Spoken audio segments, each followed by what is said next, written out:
Picture this, a summer night in Baltimore, dice rolling, music blasting, everybody outside. Then out of nowhere, complete silence. One young hustler thought he was untouchable, but the street showed him otherwise. Tonight I'm going to tell y'all a story of wicked and wild tale.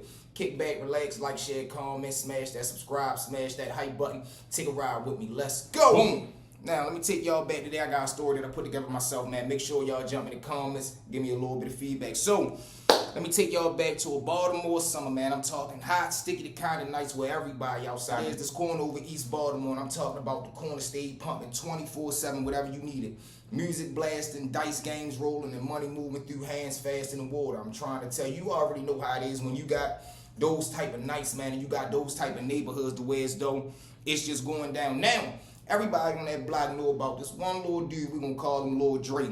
Now, Dre, he wasn't the biggest, but I must emphasize, man, he was the flashiest. I'm talking about, man, every day this kid had on new sneakers, new fits, and a chain that swung and lit up East Baltimore so bright, man, that you had to notice him. Now, he laughed, he loved attention, but in the streets, attention is dangerous. Now, what do I mean by that?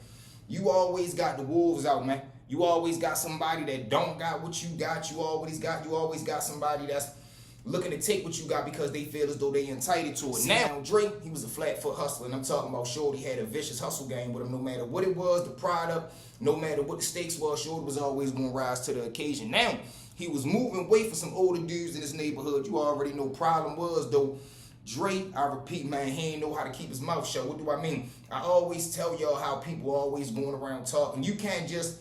It's rare for a person to just get a run and he content with his run. He always got to let somebody know what he's doing. He always got to let somebody know his next move.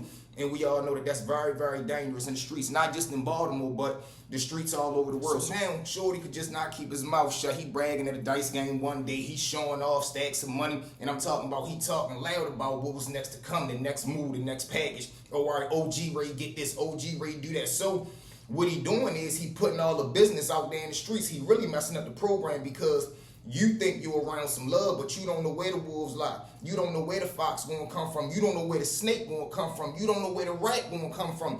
This is why it's called the junk. Now, one night, Dre pulled up with a brand new ride. I'm talking about a fresh Infinity. Now, when he pulled up on the block, everybody already looking at him because they like, man, who the fuck is this pulling down with this big ass car? Boom, Dre jump out. So now, fresh out the lot, tag still, and everybody crowding around, but what he ain't know was the enemy was also there because, like I tell you, you can look at it like you're around love, you're around your brothers, you're around your comrade, whole time somebody trying to put you in a trick bag, let alone maybe the trunk. So now, as everything going on, he jump out for real, he doing his 1-2, but what he can't see or what he don't know is jealousy brewing, envy brewing, that conniving mindset is starting to build now amongst the wolves because yeah, you getting money, but you not helping everybody. Yeah, you helping the people that you love, but what about the ones that you don't? Or what about the ones that you don't got nothing against, but you don't owe them nothing? They start to feel some type of way because I'm off of this block too. Why you helping him but not helping me? And this is the mindset that starts to develop with people that start to get in that conniving mode. Now, everybody right there hollering at him, crowding around the car, and like I told you, jealousy is a silent killer. Now, word start to spread that Dre stacking money more than he posed to, and it even get to the point where motherfuckers start putting 100 on 10.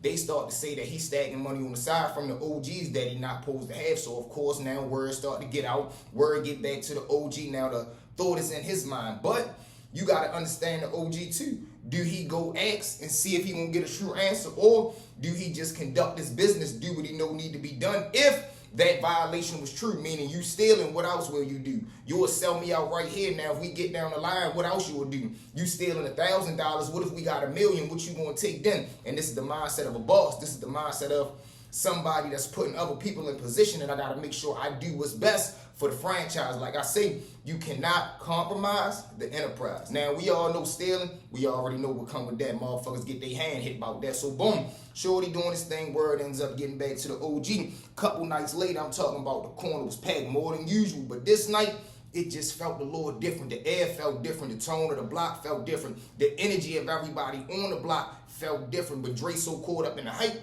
Dre so caught up in the emotion, he not even able to see what's yet to come. So now, boom, Dre pulled up on the block, regular scheduled program, music blasting, windows down, got the top drop. He jump out, he start hollering at everybody. He sees a crazy dice game going on.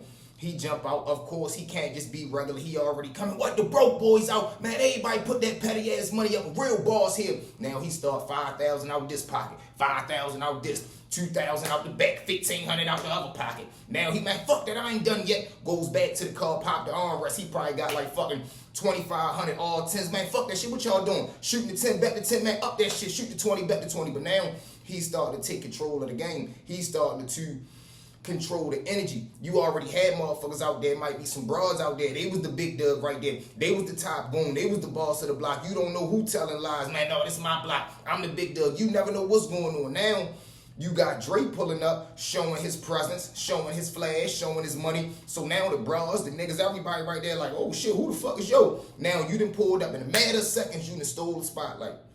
This is how much aura you got. This is how much energy and charisma that you carry. You done stole the whole fucking block attention in less than 5 seconds, and everybody don't like that. People don't like that when you got that ability and they don't. When they already in the middle where they 1-2, and now here you come doing that extra shit. And it is extra because you ain't had to do that. You could have just got right there, got into the dice game and did your 1-2, but that wasn't his style. So Dre get involved. He starts shooting dice. He started to do his 1-2. You know it is what it is, but he started to slowly but surely start talking crazy to motherfuckers. He started talking like he ain't got no sense. He starting to really disrespect people in the dice game, and he taking their money. So you already know how that go, but this go to show you the cockiness. This go to show you that you feel as though you got so much money, you got a little bit of a situation going, you feel as though you untouchable.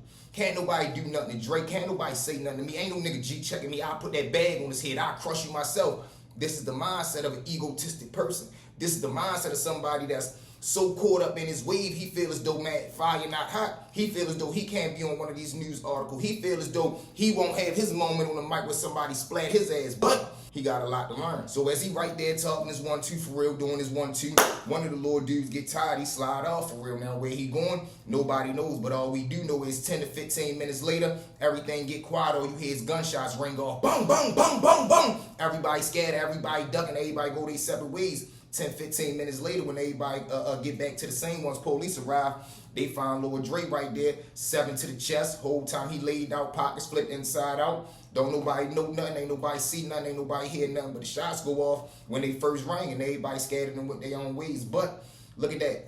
A street don, a street figure, a man who was untouchable, a man who, man, can't nothing happen to me. I'm the big dog around here. Now he's left on the side of the streets, 7 bullet holes to him. Pockets flipped inside out. Nobody caring about him but homicide or the police, and they don't really care. They just try to close their case, all because you thought you was untouchable and you thought that the streets love you. But like I told y'all from the beginning, the streets love no one. And like I always tell y'all, man, don't get involved. Stay out the way. Do the right thing, because when it get to this moment, man, it ain't going to be nobody there. Or it's going to be some fake motherfuckers there that's looking to benefit. They going to smile and cry at the funeral, but 30 days after that, you going to be a memory.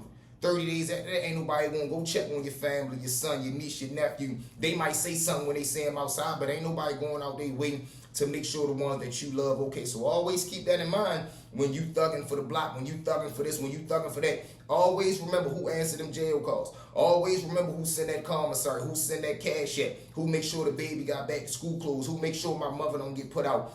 Always remember, you make sure that, man. But with that being said, Mo, thank y'all for riding with me. Well, you know you fell a lot with your boy stories with me. At this time, one more time for me, Mob. Like, share, comment, and I repeat, body slam that subscribe and that hype button, man. Let's get it, let's get it, let's get it. Let's go.